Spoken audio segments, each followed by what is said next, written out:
do you know that erectile dysfunction can affect a man's self-confidence? It's true. This is Sex Talk. I am IJEOMA, the big cat Richards with.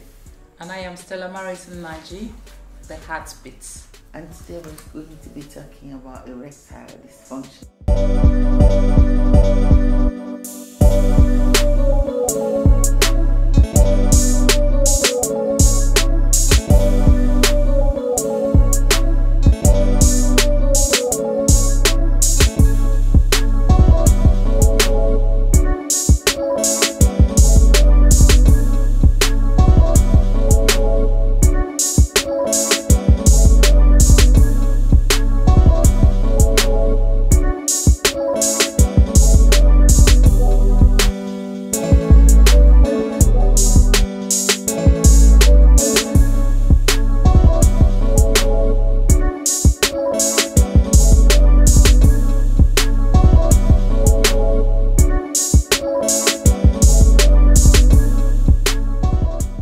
Let's talk about sex, baby.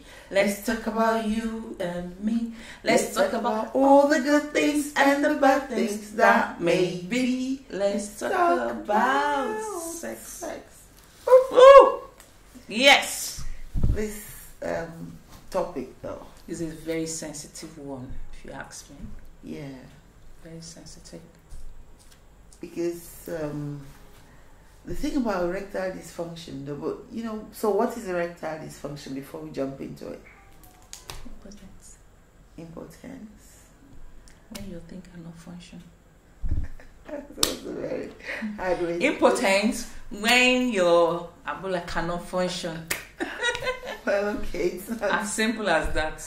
Anyway, yeah, when a man's penis is unable to, Perform. well, get up, When a man cannot enjoy sex. well, he can't have an erection, so we are not even talking about the sex. We're talking about being able to perform the act. So, and I can't imagine what it would be like for a man who used to be able to have sex and all of a unassisted, sudden. not be able. So that must be really hard. So, what are the things that could lead to impotence? Do you know? Well, I think it was could be health related issue. Maybe diabetes. Diabetes, high blood pressure, Heart disease. heart disease. Well. That's why I said health related issues. And maybe lifestyle issues, because it's people with it said that if you live a healthy lifestyle, you keep away from alcohol, or you're moderating Stop your smoking. consumption and you're not smoking, it will not it would help not to avoid it. Avoid it. But there are people who have done everything right and they still have erectile dysfunction. So what could it lead to it? I think it's still health related issues, because you can't be functioning at a point the thing stops. There must be something that must have led to it, and that's where you have to consult your doctor to find out what really happened. But the thing is, What went wrong? A lot of men are Yes, very embarrassed embarrassing. to talk about it, to say, "Oh, my penis used to work and now it doesn't work anymore." And I don't know if it's something that people are able to easily speak of. Because I've had maybe less than a handful of people raise that with me, and you feel really helpless with people, because how does a healthy, not old person suddenly say, "Oh, I'm having this problem," and then there are all those medications, and you know, one of the illnesses that keep getting pointed at for ED is diabetes. Diabetes, high blood pressure. Diabetes, especially, you kind of see diabetes mentioned. It's so common these days, and you wonder what's happening. What happened? Even children have diabetes these days. Yeah, well, they've always had. Children have always had diabetes. Yeah. No, but it's so common now. If you go to the hospital, you just talk, yeah, this child has diabetes. And what's causing it? You know. So for impotence or for erectile dysfunction, diabetes is a major culprit, and then heart disease is a major culprit. But all of these prescriptions, all of this, what do you do? So I'm actually interested in how can a person with ED enjoy sex, because there has to be a way. Yes, there is a way. Mr. Tillery says that you can actually help your partner if he's found in that situation. Kissing, by caressing him, by just making him feel wanted, make him feel happy. And you know, they said that couples could also talk about it and work it out. But another thing is, if you allow, because we women were very funny. Once you know that, oh, my partner is impotent, you get withdrawn. You start feeling bad, or the woman. Yes, the woman. Some of them get depressed more than the person that even have the I won't blame them. I mean, some of them even get depressed more than the man. So in such situation, you are not helping that man at that point. You're even worsening his situation. But if you do all of that, you touch him, you caress him, it helps to stimulate him. It helps to. But it's not going to give him an erection. It's not going to, but it's another process of helping him have his self-confidence back. Yeah. So it is another process. It helps in a way.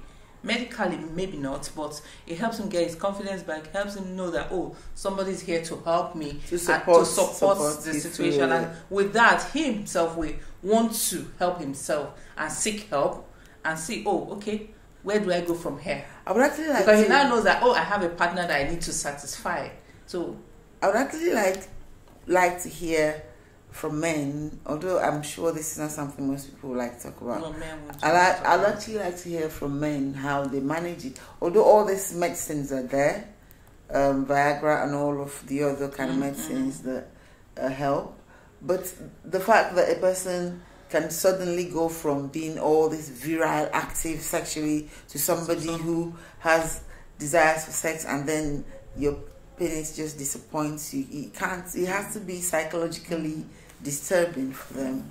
I know that at some point, some of them, they try to come up, but by helping, caressing and massaging it, it could come up, but at some point... Is it sustaining the erection? If you can't sustain it, you can't sustain it because there's a problem anyway, so you can't sustain it. If you're caressing something that's flaccid, not of his own will, because the thing is, the man still wants to have sex. Yes, he still has the desire to have sex. That has to be the most frustrating. That's very, very, very fair. That's why I said at the beginning of this topic that it's a very sensitive issue. Viagra and some of the oral medications that you take, you're supposed to actually take them an hour before, most of them on empty stomach. Some of them with that's really an hour before. That's really. And then the thing is that they all vary. They vary. Some last a few hours, some last days. So you can't be spontaneous about sex anymore. You can't just say, "Oh, I want to just do this." You need to plan it. Plan it, yes. But I suppose if it gets to that, you give yourself. Well, you give yourself time. You realize that your life has changed. But I'm feeling like it must really be hard for these people, because this is almost like somebody who can walk and suddenly they can't anymore. Again. You have to make all these preparations for something you didn't have to think about. And then when it comes to causes of it, apart from maybe those who abuse alcohol, those who abuse alcohol, those who abuse drugs, those who led very sedentary lives. There are so many kinds of tobacco now that are not healthy. Drugs, all those things. So it could lead to it too. It's alcohol. There's some very dangerous drugs these days. All these cocktails that they mix, and a lot of young people start early on this drug. So it's a really sad one. There's no. You know, the funny thing is that when you get to a certain age, there's no remedy. Well, yes, age as well. Age as well contributes when it gets to a certain erectile age, dysfunction. there's no remedy. And there are some that could be corrected. But there's remedy. There's remedy. Surgery. There's remedy. But the thing is, if the person has certain illnesses like low blood pressure, of course you can't take certain medication. And then sometimes people's ages as well. If a person is really advanced in age. But the thing is, working with doctors and the doctor knowing your health history would help you go through it. But and your partner as well can help you go through it. If I have an understanding partner, not just anyone. Yes, an understanding, because you have to work it out together. If I want to ask for a superpower, it will be to be able to help men with erectile dysfunction, because this is, I think this must be really debilitating mentally for people. Mentally, How do you go from this virile, strong man to someone who just can't do anything? And that's why they tell them to, when you're in that condition, you don't just leave yourself, because at times you could be stressed out and you just leave yourself and you start adding with the advice. Try and lose weight, do more of exercise, try and stop smoking and drinking. Do more of exercise so that you don't add weight to it.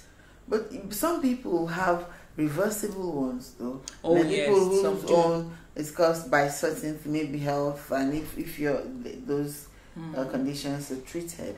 But those who, for whom there's nothing they can do, and they have to. And then imagine having these medicines, though, these oral medications that can help you, and you can't take them because your health will not permit you to take it. So this has to be, I don't know what to call it. Those who have this erectile dysfunction, I think, well, we've always said that people can have sex without it being penetrated. Yes. So that's where a lot of imagination comes in on the part of the partner, and you have to find non-penetrative ways of having sex with your partner.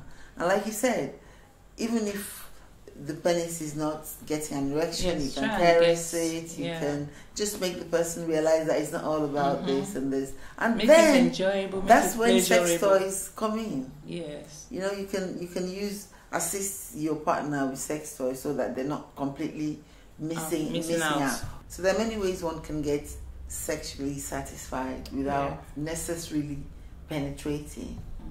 But some of these erectile dysfunction issues are reversible. Yes, some. The lucky ones.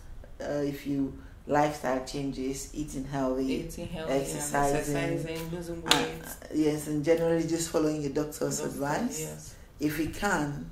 But for those for whom it's harder. And a lot of massaging helps too. Oh, it does? Yes, it does. Oh, okay. That sounds good. So that's part of the exercise. Massaging the genital area, the penis. Oh, interesting. But I'm glad to know that there are medicines to help. That oral medications, nothing invasive, just things to help you. Just a few lifestyle changes. Knowing that, okay, now to have sex, I have to plan ahead. It's not like you just come home from wherever and you just head here. So now you know that you have to make these plans, take your medicine, do the right thing, do this and that. And for those who do not have this problem, please take care of your health, because I can't even begin to imagine what it is for a man to just lose the ability all of a sudden. It must be quite horrible. So partners, women who have partners that have erectile dysfunction, you ladies should try and be supportive. Help your partner, because sex is not just penetration, isn't it? And we always say that a lot of women, 80%, do not come through penetrative sex. So as much as you will miss that aspect, well, the toys can help. You can also still have an orgasm without it. So no, even if apart from the toys, their partner that has a problem can also help them. It's not affecting his hands. No. It's not affecting his hands. It's not affecting his hands. It's not affecting his mouth. I know. So it can also help. This is a really serious topic, and we are rooting for our men who have erectile dysfunction, that you know, one of the medications and treatments work because we know how important this And is. please, partners, don't lead them to depression. Don't talk about it. Don't say you are useless to me anymore. Oh, would anybody say that? Oh, some women are mean because they too are suffering it. Yeah, I can imagine. But like, if people cooperate, though, So it's a two-way thing. If they cooperate, you get sex toys, like you said, your mouth is functioning, your hands are functioning, and if you do not have health issues, you can still use the oral medication prescribed by your doctor. So we're rooting for you. Yes, we are. So let us hear what you think, and let us know if you know more things that these people that have this issues can do, because it's a very serious one. It concerns all of us. So subscribe to our channel, like, comment, and thank you for watching. So let's talk about sex. Let's talk about sex, baby. Let's talk about you and me. Let's talk about all the good things and the bad things that may be. Let's talk about sex.